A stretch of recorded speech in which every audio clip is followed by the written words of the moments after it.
Je me suis trompé. J'ai échoué. Et je m'en veux d'avoir induit autant de personnes en erreur depuis pratiquement 10 ans. Lorsque je termine mes études de médecine en novembre 2014, nous sommes à l'ouest du Cameroun, à l'Institut supérieur des sciences et de la santé de l'Université des montagnes. Après quelques mois en travaillant dans les hôpitaux publics, privés et confessionnels, j'ai subi d'énormes frustrations et je me suis dit, je dois pouvoir créer ma propre voie. C'est ainsi qu'en 2015, je décide de me lancer en entrepreneuriat. Je ne savais pas que c'était un univers aussi difficile, aussi contraignant, aussi challengeant. Mais j'étais préparé parce que c'était soit l'entrepreneuriat, soit mourir. Je n'avais aucune autre option possible. C'est ainsi que je me lance en entrepreneuriat. Le premier projet, c'était naturellement dans mon domaine de formation, la médecine, SOS Médecins Cameroun. Je faisais des consultations à domicile, des soins à domicile, des conseils en ligne. J'ai développé le projet. Ensuite, j'ai fait intégrer plusieurs collègues avec qui nous avons permis à ce projet d'avoir une envergure importante. Bien sûr, nous avons fait face à toutes les difficultés de l'entrepreneuriat.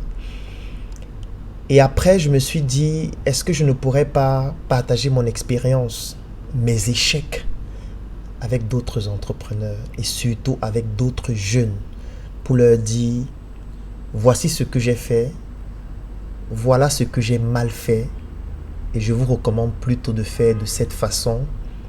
Bien sûr, chacun va faire sa propre expérience et nous allons aussi apprendre de l'expérience des autres. C'est pour ça que je dis toujours, nous sommes tous ignorants mais pas de la même chose. C'est ainsi que je crée la Startup Academy. Et quand je crée la Startup Academy, nous sommes en 2016, plus précisément au mois de février, je décide d'adopter le slogan « L'art d'innover sans diplôme ». Pourquoi? Parce que je m'étais rendu compte dans ma famille, dans mon environnement, que les personnes qui n'ont pas de diplôme, pour résumer, toutes les personnes qui n'ont pas eu l'opportunité de faire des études ou alors des grandes études, j'avais réalisé que ces personnes étaient énormément frustrées. Ces personnes ont été poussées à entreprendre parfois très tôt, n'ayant pas de parents, n'ayant pas de personnes qui pouvaient payer leurs études. Certaines personnes n'ayant pas de prédisposition, d'autres étant très compétentes à l'école mais n'ayant pas de moyens. Ces personnes se sont donc lancées très tôt dans les affaires, malgré elles.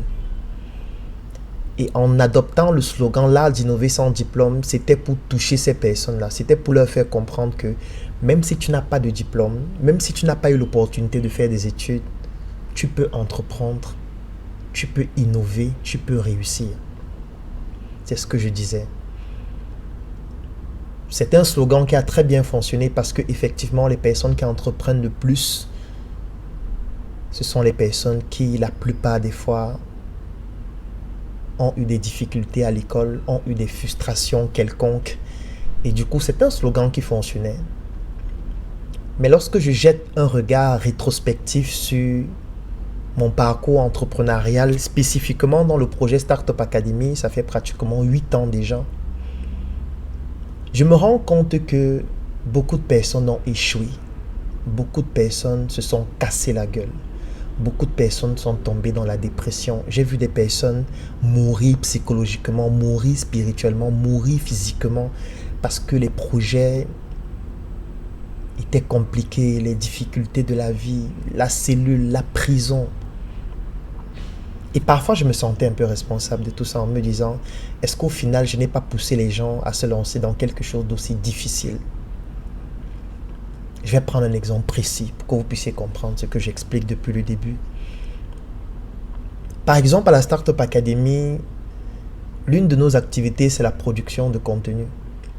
Au quotidien, nous produisons des contenus. Je mets quiconque au défi.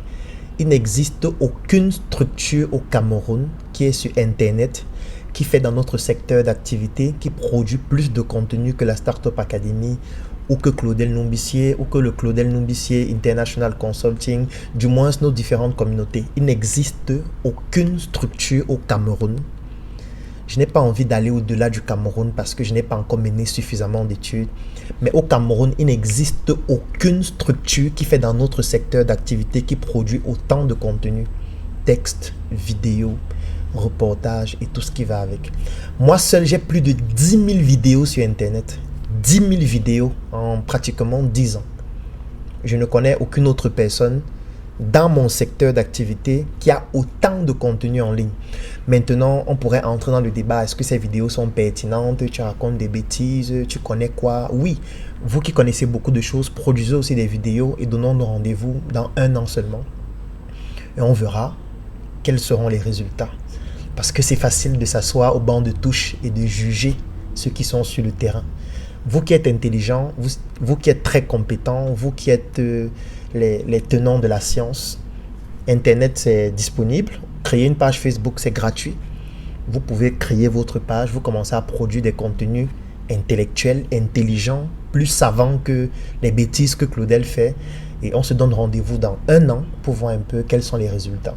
C'est quand vous allez commencer que vous allez comprendre que ce n'est même pas facile de faire une vidéo comme celle que je suis en train de faire actuellement. Parce que là, j'ai mon téléphone que j'arrête en main. Je suis en train de me filmer moi-même avec un micro. Et après, je vais monter la vidéo moi-même. Et je dois faire comme ça, chaque jour, des centaines, des milliers de vidéos. Et c'est l'une des contraintes qu'on donnait à tous les membres de Startup Academy et toutes les personnes qui rejoignaient nos communautés. Ça veut dire qu'on leur disait, il faut produire des contenus. Le contenu, il peut être texte, il peut être vidéo, il peut être texte, photo, ainsi de suite. Les gens essayaient naturellement de le faire. Certaines personnes y arrivaient, d'autres pas. Mais étant donné qu'on n'avait pas d'autres moyens de gagner de l'argent au départ, du moins c'était le seul moyen qui avait le rapport qualité-coût le plus intéressant pour pouvoir gagner de l'argent, c'est-à-dire produire des contenus, générer des prospects, convertir ces prospects en clients, ensuite les fidéliser. Quand je regarde plusieurs années après, les personnes qui ont réussi à s'en sortir réellement en ayant des résultats, ce ne sont pas des personnes qui n'ont pas fait l'école. Non. Ce sont des personnes qui sont, ou du moins qui ont eu un parcours académique très brillant. Ça veut dire quand je regarde de manière rétrospective, les personnes qui jusqu'aujourd'hui continuent de réaliser des choses exceptionnelles.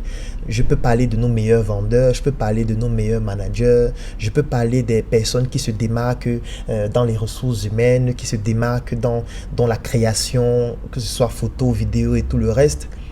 Au final, ce sont des personnes qui sont extrêmement cultivées, des personnes qui étaient brillantes à l'école. Ce qui est un peu en déphasage avec le slogan. Après, l'art d'innover sans diplôme ne veut pas dire qu'on est idiot. On peut être très intelligent sans diplôme. L'intelligence, elle est plurifactorielle. L'intelligence touche à plusieurs secteurs d'activité. Il y a l'intelligence émotionnelle, l'intelligence, interpersonnelle, l'intelligence musicale, l'intelligence naturaliste, l'intelligence existentielle, l'intelligence logico-mathématique, l'intelligence corporelle kinesthésique. En fait, il y a beaucoup de formes d'intelligence. Donc, du coup, on peut être intelligent dans un segment et pas forcément dans un autre. Et on n'a pas besoin de diplôme pour ça. Mais je me suis rendu compte que ceux qui s'en sortent le mieux sont les personnes qui étaient brillantes à l'école ou qui sont brillantes à l'école, pour ceux qui sont encore étudiants. Et du coup, ça m'a poussé à une réflexion. Parce que moi-même, j'ai fait l'école comme tous les autres. À l'école, je n'étais pas particulièrement brillant. Mais je n'étais pas idiot. Parce que si je prends le secondaire, j'ai toujours été le meilleur en mathématiques, par exemple. Le rang le plus élevé que j'ai déjà eu, c'était 2e de la classe lorsque j'étais en seconde C. Après ça, je n'ai jamais été premier de la classe. J'étais parmi les meilleurs quand même en mathématiques parce que je faisais C. La matière qui m'intéressait le plus, c'était les mathématiques. Donc, j'étais toujours le meilleur en mathématiques. Lorsque je suis arrivé en fac de médecine, la médecine déjà ne m'intéressait pas particulièrement, mais je n'étais pas le dernier de la classe de toutes les façons. J'ai fait un cursus sans faute. Je n'ai repris aucune classe. J'ai soutenu avec une mention bien. Et du coup, Je suis toujours quelqu'un qui est poussé vers la recherche. Je lis beaucoup, je fais beaucoup d'expériences. Je n'ai pas peur d'échouer. Et quand j'échoue, j'apprends. Quand on me critique, j'essaye de prendre le meilleur pour m'améliorer. Et quand je regarde de manière rétrospective ou même prospective autour de moi, je me rends compte que mes collaborateurs qui excellent vraiment sont puissants à l'école ou ont été très bons à l'école. Parfois, certains ont été toujours majors, d'autres ont toujours été très puissants, très performants. En fait, pourquoi je fais cette vidéo? Je fais cette vidéo pour faire comprendre que l'école, c'est important.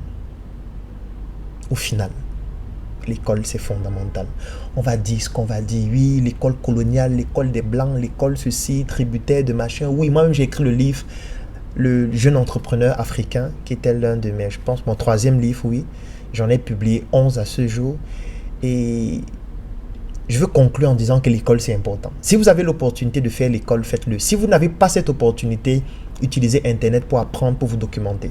Parce que moi, je me disais toujours que lorsque je rencontre un jeune à la Startup Academy et je lui dis « produis un contenu et poste en ligne », en fait, je ne me rendais pas compte que j'étais en train de lui demander de faire un travail intellectuel hautement spirituel. Ça veut dire produire un contenu, ça veut dire créer. Ça veut dire il faut d'abord savoir écrire. C'est la première étape. Si tu ne sais pas écrire, comment tu vas produire un contenu? Qu'il soit texte ou vidéo, tu ne peux pas. Si tu ne sais pas écrire. Si tu n'as pas un raisonnement pertinent, logique, comment tu vas faire pour produire un contenu de qualité? Si tu n'as pas la capacité de savoir vendre, comment tu vas faire pour produire des contenus qui réussissent à vendre? Comment tu vas faire pour réaliser une vidéo si tu n'as pas un certain oratoire, si tu n'as pas une certaine cohérence? Cette vidéo, je ne suis pas en train de lire. Pourtant, elle fait déjà plusieurs minutes. Je parle de manière cohérente. Je sais ce que je dis. Je sais à quel moment je dois dire telle chose. Je sais comment je dois chuter dans la vidéo. Ça demande beaucoup de travail. Ça demande beaucoup de méthode. Ça demande beaucoup de réflexion. Ça demande beaucoup de discipline. Et du coup, c'est un travail qui n'est pas évident pour tout le monde.